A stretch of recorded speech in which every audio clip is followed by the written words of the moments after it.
Au Népal, le calme semble revenu aujourd'hui avant une nouvelle forte manifestation prévue demain. Voilà 19 jours que le pays est secoué par une grève générale illimitée et des manifestations à répétition. La répression policière a fait plusieurs morts et des dizaines de blessés. Reportage sur place de Magali Forestier et de Stéphane Taponnier. Fin d'une journée encore éprouvante pour ces soldats népalais qui rentrent à la caserne. Depuis 2 semaines, ils ont ordre du roi de disperser les rassemblements au besoin en tirant sur les manifestants. Qu'il y ait eu des morts sous leurs balles, mais d'ailleurs ce soldat mal à l'aise. Car il chante malgré tout ce refrain « Nous sommes tous frères ». À leur passage, pas de manifestation de haine, la population espère le ralliement de l'armée et de la police.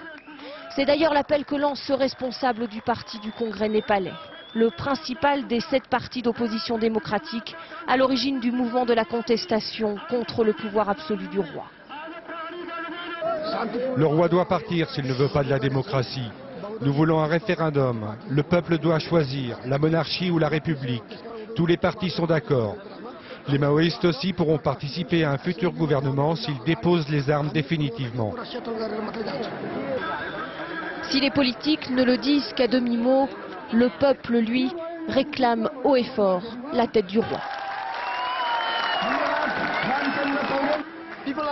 Les gens n'en peuvent plus du roi. Ils n'ont pas accès à l'éducation. Toute la classe dirigeante est corrompue. Il y a énormément de chômage. Les gens en ont vraiment assez du monarque.